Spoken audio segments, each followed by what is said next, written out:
Welcome to Half Haunted, where we uncover the chilling, the curious, and the downright creepy. I'm your host, Candi, and today I'm with my lovely co-host, Raji. Hello, Hello. Raji.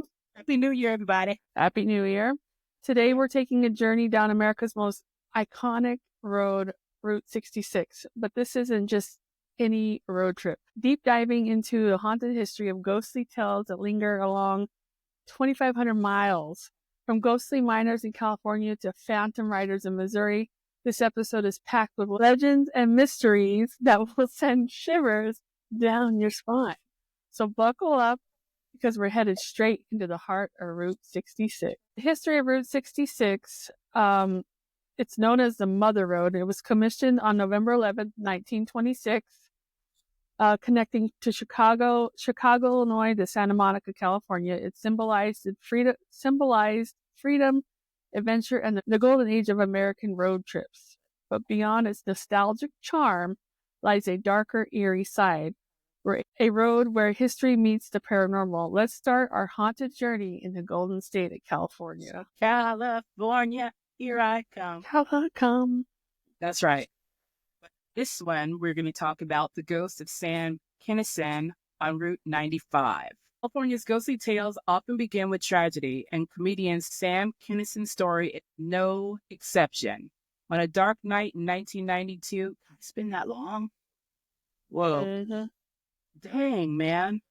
Hey, okay, I remember the scream. I'll always remember a scream. But anyway, on a dark night in 1982, Kinison met his untimely death in a car crash along U.S. Route 95 near Needles. Route, potato. Right, it's all the same.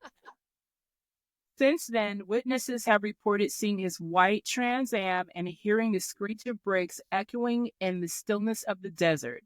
Is it Kinison's spirit reliving his final moments, or simply the lingering energy of a life cut short? Whatever the cause, the ghost of Route 95 reminds us that fame can't escape the grip of fate or the supernatural. That would be interesting to see a ghost car, kind of like Christine, but a Trans Am with Sam Kinison in it. And him yelling at you. Yeah. You can never forget that scream, that's for sure. No. Anyway, we're going to go on because I'll just reminiscing because, that was part of youth. Though we shouldn't have been listening. It was a part of our youth. Okay. Now we're off to Newberry Springs, and we're going to talk about Hatchet Lady. We journeyed to we're off to Newberry Springs. Newberry Springs, where the legend of the Hatchet Lady sends shivers down spines. The ghost of a woman in 1800s attire is said to wander the dry riverbed, clutching a bloody hatchet. Her tragic backstory changes with the teller. Some say she was a betrayed wife, while others claim she was a protector of her land. But all accounts agree on one thing: her presence is chilling.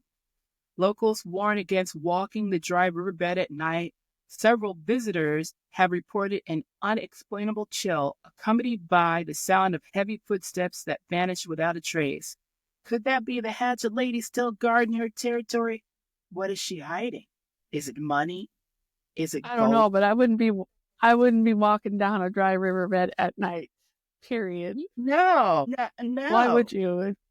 That's scary. Imagine seeing a lady with the hatchet coming at you and just walking down the dry riverbed. Hello, you see this lady. I'm out. For a big rock. You never come back up off the ground again. Rock that took you out. But it didn't take you out. You didn't have time to get up off. No.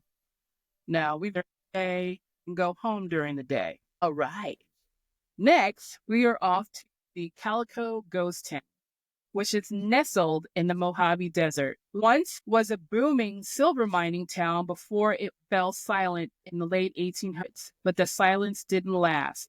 Today, the ghostly echoes of miners and townsfolk bring the town back to life, or perhaps death. At the Lane Home Needleport store, Lucy Lane's rocking chair moves on its own as if she's still tending to her shop. In Lil Saloon, the sounds of ruckus parties, piano music, and laughter are all heard late at night, though the building stands empty. Ghost miners include Malaki, and it's a bunch of malarkey, but it's the Mulcahy's. The Malarkey brothers. The Mulcahy brothers appear near the mine shaft, their phantom voices recounting Calico's mining days. Even Dorsey, the mail-carrying dog, has been seen running towards the mines. His loyal spirit is unyielding as ever. Calico Ghost Town captures the essence of California's mining history, blending its legacy of hard work and hardship with a haunting reminder that some stories never truly end. Oh, we going to Santa Monica too? Yeah, I've been there a few times. I do. I ate at the Bubba Gumps. And yeah, me too. Good strawberry lemonade. Yes. It'd be nice to be there right now and enjoy just the weather and the ocean. All right, but we're here for some ghostesses. The western terminus of Route 66 lies in the iconic Santa Monica Pier, a place of amusement and ghostly intrigue. Since its opening in 1909, the pier has hosted countless visitors and, it seems, a few spirits. The wooden carousel, built in 1916, is a focal point for paranormal activity, with a shadowy figure often seen riding the horses late at night. In the 1960s, the residents of the pier's converted apartments reported disembodied voices and eerie figures in the hallway. Haunting organ music has been heard playing from the carousel in the dead of night. I've never been there at night, so sorry. That's some haunting organ music has been heard playing from the carousel in the dead of night with no one near the instrument. Is it nostalgia that keeps these spirits tied to the pier, or is it something about this landmark that invites the supernatural? Either way, the Santa Monica Pier remains a unique intersection of joy and unease. I never knew that about the Santa Monica Pier, though, about the carousel. I usually went there during the day, and it's a joyful place, fun and everything, but I've never been there at night. That'd be scary, though. You're on a carousel, you have music and stuff like that. Yeah. I'm out. Oh, I don't want that. All right, we're going to go to Casa del Cierto and Rachel, the Harvey girl. Finally, we visit Barso's Casa del Cierto, where history and hauntings converge. Once a bustling Harvey house, this historic building is said to be the home of Rachel, a ghostly Harvey girl who still takes orders in her black and white uniform. Patrons and staff report seeing Rachel gliding through the dining area, her presence accompanied by the faint scent of flowers. Ooh. Though she never speaks, her dedication to service seems to transcend time. Rachel's ghost offers a glimpse into the dedication of the Harvey girls, whose efforts help shape the West. Even in death, she continues to embody the spirit of hospitality. Well, she was a yeah. I mean, she don't talk to nobody, but still serves you. Here's your food. Right? Glides across the restaurant.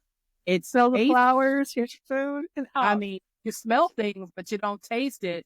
But yeah, in the heart of Holbrook, Arizona, stands the Navajo County Historic Courthouse, a red brick relic of law and order from 1898. But beneath its historic charm lies a darker history, one with public executions, tragic spirits, and paranormal phenomena. The courthouse. Phenomenal. That's right. The courthouse was the site of George Smiley's public execution in 1900, a rare and controversial event that drew national attention. Sheriff Frank Watron's cheerful execution invitation even prompted President McKinley to intervene. Yeah. No. Smiley's restless spirit is said to haunt the courthouse, appearing as a shadowy figure in his former jail cell, or on the first floor. On the second floor, another ghostly figure known as Mary gazes sorrowfully out the window towards a tree where Smiley was hanged. Whether you believe these stories or not, the courthouse's layered history makes it a fascinating intersection of justice, tragedy, and the supernatural. Its lingering spirit seems to remind us of the gravity of its parent. Yeah, this was featured on, I believe, like Ghost Adventurers and like Ghost Hunters and all that. I've always wanted to go inside. It's a really small courthouse. Mm-hmm. You drive right by it. It's in the main drag there, right off the I-40. I've always wanted to go, but I've never been inside. Wow. Maybe that's the reason why. You know, now we're heading, which is not, how far is Flagstaff from Holbrook? Over an hour? An hour? Yeah. Because it's going towards New Mexico, which we'll be traveling there soon. But right now we're in Flagstaff. All right. Since 1927, the Hotel Monte Vista in Flagstaff has hosted celebrities and travelers alike, but its most enduring guests were those who never checked out. Room 306 is one of the hotel's most infamous spots where two women met in untimely deaths in the 90s. Visitors report feeling watched or even choked while staying in the room. Please stop. You're now. Here we go again. That's right. Dang. The Phantom Bellboy is another notable ghost, knocking on doors and cheerfully announcing room service. Oh. Even John Wayne reportedly encountered this spirit during his stay. Okay. A bank robber's ghost haunts the bar, still moving tools and drinks decades after dying from a gunshot wound in the 1970s. The Monte Vista blends glamour with ghostly intrigue, offering visitors a unique experience where history and the paranormal collide. Could these spirits be tied to the unresolved stories of the past, or are they just echoes of the hotel's prohibition era vibrancy? Yeah, that whole town of Flagstaff is like haunted too. There's another episode on the Dead Files. I don't remember what's the later seasons. They did a whole 2 episodes on Flagstaff, how it's all connected, and Monte Vista was one, and then there's a crystal shop that was haunted. The whole town has haunted history. So I would recommend Monte Vista Hotel, especially stay in room 306. Apparently you might get choked. You might like it. You might get freaked out. I don't know, but stay in 306. Yeah, 306. 306. It might charge you extra talking so much. Bring your toy back. All right. Went over to Lake Havasu. That's where the London Bridge is. And I've been there. I haven't been there in quite a few. I haven't been there since MTV did Spring Break there. That tells you how long I've been there. Oh, wow. Right. It's not every day you find a piece of London in the Arizona desert, but Lake Havasu's London Bridge offers just that and a few ghosts along with it. During the 1971 dedication of the relocated bridge, 1971, it has not been there, but during the 1971 dedication of the relocated bridge, witnesses saw 4 ghostly figures in the 19th century clothing walking across only to vanish midway. Visitors frequently report sensations of bustling crowds or being bumped by invisible figures while crossing the bridge, adding to the mystery of the ghost of the uniformed English Bobby patrolling the bridges as if he's still on duty. The London Bridge's relocation to Arizona was a monumental feat, but seems the ghost didn't want to stay behind. Could their lingering presence be tied to the bridge's history as the bustling crossing point over the Thames? The Thames. It's pronounced Thames if I'm correct. I've never been to Lake Havasu, so I don't know, but I've heard reports that bridge is haunted. Again, there's been shows that have investigated that bridge and they've caught things. But we're going to head on over to my home state, New Mexico, and we're going to head over to Madrid, New Mexico, which is right outside of Albuquerque.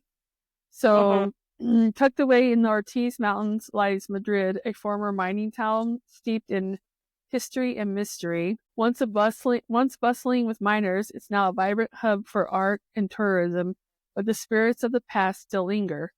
Speaking of Madrid, you know the movie Wild Hogs? You remember that movie? That was with John Travolta. It had John Travolta and all them. Yeah, and they were with the bird on the bikes. Yeah. That was hilarious. That town they stopped in where they had the pie and all that stuff, and that's Madrid. That was taped there. The Mineshaft Tavern, a local icon, is alive with more than just visitors. Objects move on their own, lights flicker, and a ghostly miner often appears in the bar's mirror. In the old Madrid cemetery, miners' apparitions wander amongst the graves, their identities as elusive as their shadows.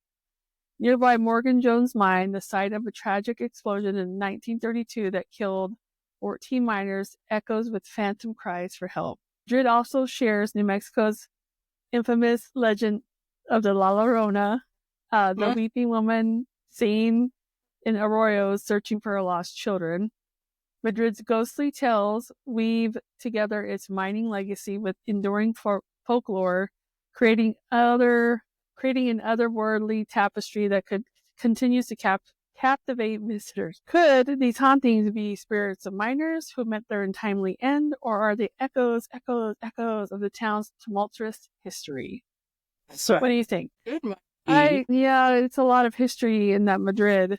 A lot of history. So it's probably, just like it says, haunted. Yes. So we're going to head on to Albuquerque. Some of these locations are known to be haunted, and some of them I've been in and some of them I haven't. In Albuquerque, the past lives in a ghostly imprint on the present. From the storied Chemo Theater to the eerie foothills of Haunted Hill, the city's history and paranormal activity are deeply intertwined.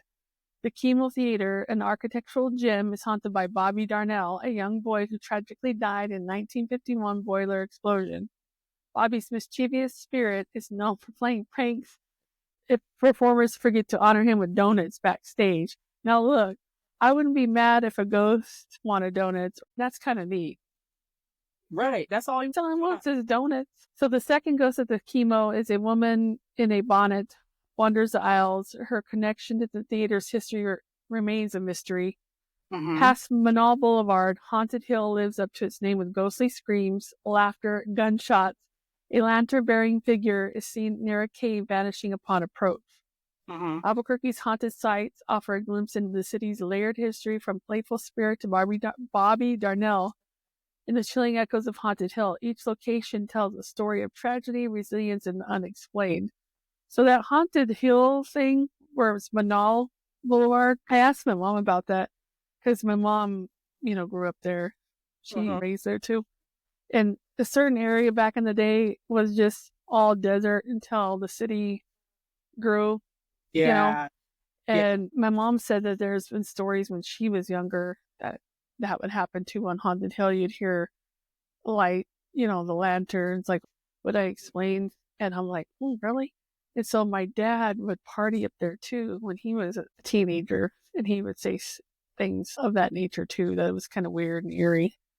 So, but now it has houses and it's all built up, and it's not deserty anymore. Especially those who don't know, my house, the picture keeps moving. I'm like, well, there is history. Right. So we're going to head over to Texas. Yeehaw! Let me see if I can pronounce this one right. The Natatorium. I would say Natatorium. Okay. The Natatorium story began in 1922. An indoor swimming pool, a facility designed to refresh Amarillo's residents during the hot Texas summers. But it wasn't long before the pool gave way to a different kind of entertainment. In 1926, the Nat was reborn as a dance hall, hosting parties that captured the energy of the roaring 20s. By the 1930s, the Nat underwent another transformation. A castle-like facade was added, lending a touch of whimsy and grandeur to this Texas treasure. It also became home to the Nat Cafe, cementing its status as an entertainment epicenter. During its heyday, the Nat featured legendary performers like Louis Armstrong, Duke Ellington, and Buddy Holly, making it a cornerstone of the big band and rock and roll eras. The building's ballroom wasn't just a stage, it was a place where community gathered, danced, and celebrated life. The Nat's lively history isn't the only claim to fame. Over the decades, reports of ghostly phenomenon have added an eerie dimension to its charm. Visitors and staff alike have experienced cold spots, strange noises, and even ghostly apparitions. One of the most persistent tales is that of a ghost couple dancing on the wooden ballroom floor during music events. Witnesses have also seen a woman in white, her dress stained with red and wandering in the building's upper rooms. Once used as a gambling hall, could she be a reminder that the Nat's more shadowy past? Ghost investigations conducted in 1990 capture a mysterious drumbeat and a woman's voice singing, as if the music of the Nat's golden era still lingers. Perhaps one of the most puzzling aspects of the Nat is the writing on its walls, literally. The words Monty McGee and his orchestra have appeared repeatedly on the building's exterior despite numerous repaintings. Who or what keeps bringing back this ghostly graffiti? It's a mystery that continues to baffle locals and visitors alike. The persistent marking, along with the building's other unexplained phenomena, raises questions about the connection between the past and the present. It is simply an enduring piece of history, refusing to fade, or could it be a message from beyond, reminding us of the vibrant life the Nat once hosted? Well, today, the Nat serves as an antique mall, offering visitors a chance to browse relics of the past, setting in steep history and maybe a touch of the paranormal. It's not common for guests to hear faint strains of music or catch a glimpse of a figure at the corner of their eye. While the dance hall no longer hosts ground parties, it occasionally springs to life with music events, blending a storied past with its current role as a community space. For those who walk through its doors, the Nat offers more than just antiques. It's an invitation to step back in time and perhaps feel the presence of those who once danced the night away. Uh-huh. That's crazy, though. Yeah. How it had all that history and also antique store. You're going to see the antique store and then you might hear some music and see a ghostly figure. I don't know. Yes. We're gonna head on over to Oklahoma. The Coleman Theater. It's in Miami, Oklahoma, at the historic Coleman Theater, built in 1928 by George L. Coleman. This opulent venue has served as a cultural and paranormal landmark for nearly a century. The theater's vaudeville-era charm lives on in its intricate architecture and restored mighty Wurlitzer pipe organ. Yet beyond the grandeur lies a haunted history. The projection room is home to Mr. Roberts, a longtime projectionist whose scent of bay rum cologne and heavy breathing still linger. What is bay rum cologne? I've never even smelled that. It must be really old-timey. I'm going to have to go and try to find that smell because that's interesting. Well, if I find mine, I'll put it and send it to you in the mail. All right. Yeah. The basin, formerly a mortuary crematorium, excludes explained heat and mysterious whistling sounds. Ghostly phenomenon in the dressing rooms include cold chills, disembodied voices, a shadowy figure, creating a hotspot for paranormal investigators. The Coleman Theater is a testament to early 20th century entertainment and its enduring appeal of the supernatural. Its restoration preserves both historical significance and its ghostly intrigue, making it a must-visit for history buffs and ghost hunters alike. So we're going to Claremore, Oklahoma for the Belvedere Mansion. Stands as a Gothic-style masterpiece, rich in history and mystery, commissioned in 1902 by railroad entrepreneur John Blayless. The mansion boasts 9,000 square feet of opulence, including a 3,200 square foot ballroom. Ghostly sightings include John and Mary Blayless, and John often seen on the porches and Mary in her second floor bedroom. Visitors frequently report cold spots, children's laughter, and the presence of a tragic spirit from the 90s who is often heard crying. Ongoing restoration efforts by the Rogers County Historical Society preserve its grandeur, adding to its allure as a paranormal destination. The Belvedere Mansion bridges the gap between luxury and loss, blending architectural beauty with eerie tales of its former inhabitants. It's a powerful reminder of the town of how history and the paranormal often intertwine. Crazy. Very crazy. So next up is some of the haunted landmarks in Tulsa, Oklahoma, that combine history with chilling supernatural tales. Some of the venues are Kane's Ballroom and the Brady Theater. So Kane's Ballroom was once a Prohibition nightclub. Kane's Ballroom evolved into a cultural hub, hosting legends like Bob Willis and later rock acts like Van Halen. I didn't know that. That's interesting. Ghostly sightings include Bob Willis himself, seen near the stage, and Joan, a flapper in a red dress who appears during performances. EVPs, shadow figures, and sudden temperature drops have been recorded, solidifying its haunted reputation. Now, for the Brady Theater, built in 1914, the Brady Theater's history includes hosting world-class performers and controversially serving as a detention site during the 1921 Tulsa Race Massacre. The ghost of Enrico Caruso, an opera legend, is said to linger near the stage, while echoes of tragedy from the massacre are reported in the men's bathroom area. Visitors frequently experience cold spots, disembodied voices, and an overwhelming sense of pain in the most haunted areas. Now, that's something that I would probably be intrigued to visit. I mean, just to see, Right. I feel things and stuff like that, so it'd be interesting. So finally, we're going to go to the Arapaho Cemetery. Arapaho Cemetery, where a story of love and grief transcends time. 1936, 19-year-old Robina Smith died in a car accident, leaving her deeply religious father, George Smith, devastated over her unsaved soul. George's sorrow endured until his death in 1972, with visitors report hearing his ghostly cries of anguish near Robina's grave to this day.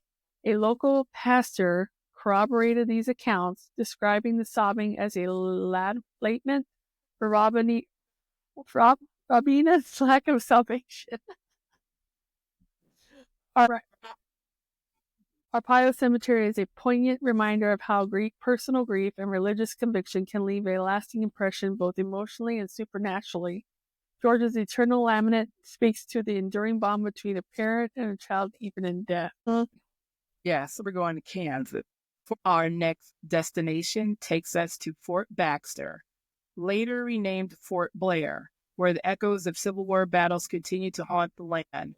Fort Baxter withstood a surprise attack by Quantrill's raiders in 1863, but tragically struck when nearly 100 Union soldiers were ambushed and killed nearby in the Fort Baxter Massacre. We got a lot of massacres. Settlers... I know. I mean, my goodness. Settlers who unknowingly built homes on the site reported ghostly soldiers, phantom gunshots, and cries of pain. Today, the site is preserved as a state park, but visitors will still report sightings of Union soldiers walking the grounds. Whoa! Fort Baxter's history is a stark reminder of the sacrifices made during the Civil War. The lingering spirits connect us to the human cost of conflict and the land's sacred significance. Huh. There's state parks like that here that I wonder, there's Wakanda State Park here, and that place is interesting. Heck yes, I got a Wakanda. I have to send you the picture. I took a picture in front of it. I swear there's a Wakanda State Park. It's in Missouri, but it's across the river, but it's really close. Yeah, I got so excited. I lost my place. Give me a moment. Okay, I'm back. Okay. Ooh, the Spook Light Triangle. We delve into the Spook Light Triangle, a region spanning Kansas, Missouri, and Oklahoma, where unexplained lights have danced across the landscape for over 125 years. The Cherokee legend attributes the lights to a chief's daughter and her forbidden lover wandering eternally after their tragic deaths. Another tale involves a grieving miner searching for his lost family with a lantern, while others connect the lights to William Quantrill's ghostly pursuits. Modern theories like atmospheric refraction and natural gas have yet to provide a definitive explanation for the lights, leaving the mystery intact. The Spook Light Triangle is a captivating blend of folklore and unexplained phenomena, drawing us to a timeless mystery that continues to defy modern understanding. Heard about that. How these lights go. Been stories told like that for years and years and decades. So it's interesting. Yeah. Whoa. All right. We're going to head over to Missouri, the Show Me State. Excuse me. So this is Zombie Road. It's one of Missouri's most infamous haunted locations. The Zombie Road, or Lawler Ford Road, known for its eerie lights and tragic deaths. The ghost sightings, this 2-mile stretch is a blend of history and mystery. Zombie Road was built in the 1860s as an industrial route, but gained its eerie reputation through Native American legends and the unexplained lights known as the spook lights.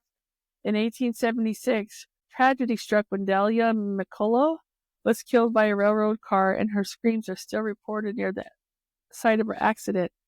An abandoned beach houses along the road add to the area's haunted lore, including the ghost of a woman who yells at trespassers long after her death. Zombie Road offers a captivating glimpse into the intersection of history and folklore, where tales of headless warriors, tragic deaths, and glowing orbs blur the line between fact and fiction. Now, if I'm driving down this road and I see a ghostly figure of a woman yelling at me, I'd freak out. Would you freak out if you saw somebody that you knew that was not alive? I'm heading to my next destination, or I turn around and get gas and take a different route because it ain't happening. No, not today. Oh, you're not yelling at me. So next we'll visit the Belvedere Mansion, the oldest brick house still in use in St. Louis, built in 1823. It's not just a historical treasure, it's also home to a ghostly residents who refuse to leave. Captain Louis Bissell, the mansion's original owner, is often seen in a military uniform near the parking lot, keeping a watchful eye on his home. A mysterious woman in a long dress haunts the dining room and staircase, vanishing when approached. During the renovations, workers reported disappearing tools, malfunctioning equipment, hinting at the spirit's interference. The Bissell Mansion combines history preservation, the paranormal intrigue, offering visitors a glimpse of St. Louis's past through the eyes of its eternal resident. So now we're going to travel over to Waynesville, Missouri, which I've never been there, where the legend of the Phantom Rider, let me see if I can get this one. The Phantom Rider of Roebuck's Creek brings a chilling tale of betrayal, vengeance, and ghostly justice. The story, the story begins with Confederate Colonel Charles Potter, who accused Elder Maupins, a preacher by day and a gang leader by night. Are you serious? Wow. Okay. I'm going to pray for you during the day, but I'm going to shake you at night. That's right. Let me catch you in the street. Oh my God. I'll pray for you and I'm going to shoot you. That's right. After Potter was fatally shot during a confrontation, Maupins and his accomplice met grisly ends, fueling rumors of Potter's ghostly revenge. To this day, visitors near the old church ruins report glowing lights, phantom horse sounds, and a ghost rider guarding the area. The Phantom Rider's tale is a testament to now history and folklore merged to create enduring legends and captivate and terrify on equal measure. Well, I would be terrified. Yeah. Now, a preacher can't get over that. Preacher during the day and a gang member at night. Imagine that. That is wild to me. Now, in St. Charles, Missouri, which is just right outside of St. Louis, South Main Street offers a picturesque view of Missouri's past, but its history is layered with the ghostly whispers, eerie apparitions, and lingering aromas of lives long gone. The relocation of Borromeo Cemetery in 1853 stirred restless spirits, leading to hauntings in the 400 to 700 blocks of South Main Street. Apparitions of an 18th century couple and a young girl who perished in a fire are frequently seen by shopkeepers and visitors. The scent of phantom bread baking and whispered French conversations add to a unique cultural layer to the street's paranormal activity. South Main Street blends the charm of a cultural hub with the intrigue of supernatural, inviting visitors to explore its haunted legacy. Now, smelling French bread, but being scared with the sounds. I mean, I wonder, I gotta look that up on Google, South Main Street, see how many actual houses are there. I don't know much about that. South Main Street. I'm gonna have to look into that a little bit. Quite interesting. Yeah. Mm-hmm. Our final stop is Peace Church Cemetery in Joplin. The resting place of Billy Cook, one of America's most infamous spree killers. His unmarked grave is the center of the ghostly sightings tied to his violent life and death.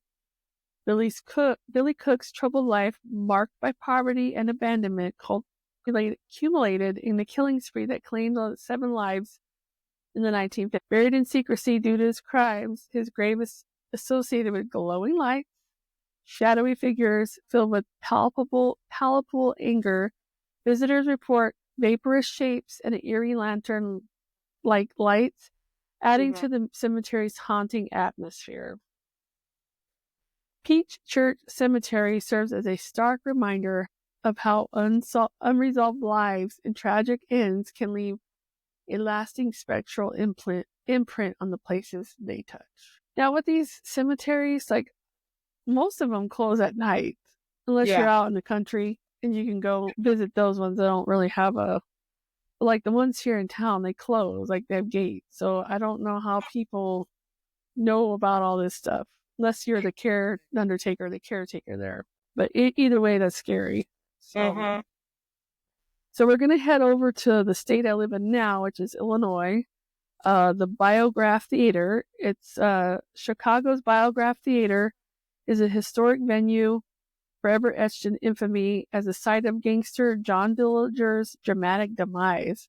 On July 22nd, 1934, Dillinger, public enemy number 1, was ambushed by federal agents outside the theater.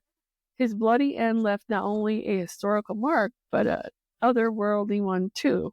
After being betrayed by his companion, Anna Campanata?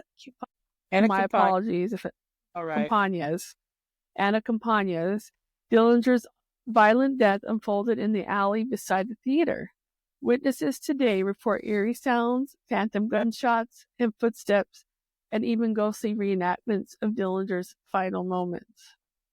The alley is now a magnet for history buffs and ghost hunters alike, as visitors swear they've seen a shadowy figure collapsing to the ground. Was that Dillinger's charisma so powerful that even death couldn't keep him from the limelight? That's one place I want to see, is places in Chicago that are haunted. Oh yeah, on my bucket list for this summer. I plan on going to Chicago this summer.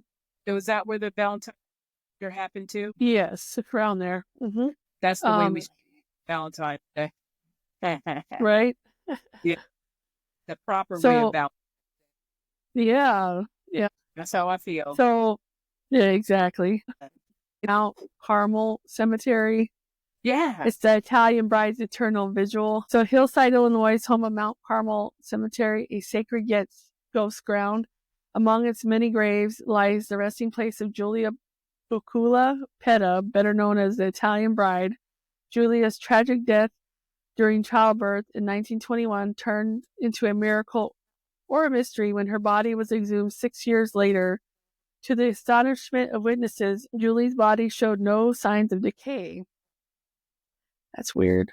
Today, visitors encounter ethereal mists, phantom scents of roses, and even ghostly figures of a bride wandering the cemetery at night.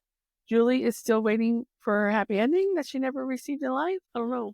That's weird, to be buried and then not have any decay like that after years. Yeah, but I wonder if they're That's some good formaldehyde or whatever they put in your body. Yeah. Man, I don't know.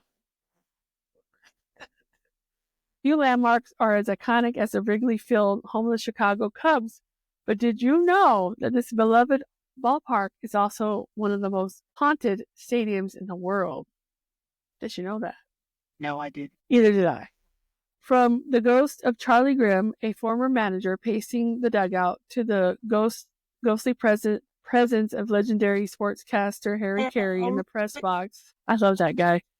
Yeah. Wrigley is he was fun. I liked him with his glasses. There's 1, 2, race structure, and he's all training. Yup. Yeah.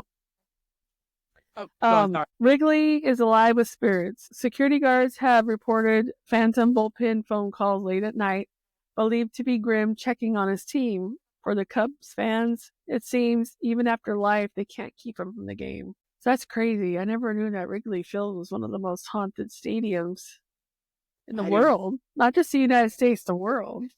Yeah. Interesting. Now we're going to go over to Rialto Square. Our journey takes us to Juliet's Rialto Square Theater.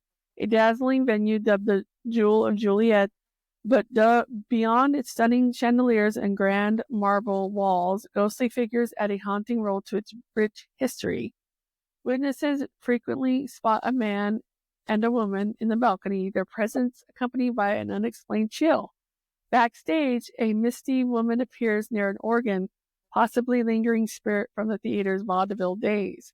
These ghosts may be Rialto's most loyal patrons, enjoying the shows long after the final curtain. So Juliet is not that far from me, maybe a couple hours north of me. They have the Juliet prison, too. Our final stop brings us to Springfield and the architectural marvel that is Dana Thomas House, designed by Frank Lloyd Wright in 1902. This home is a masterpiece of prairie-style design and a hot spot for ghostly encounters.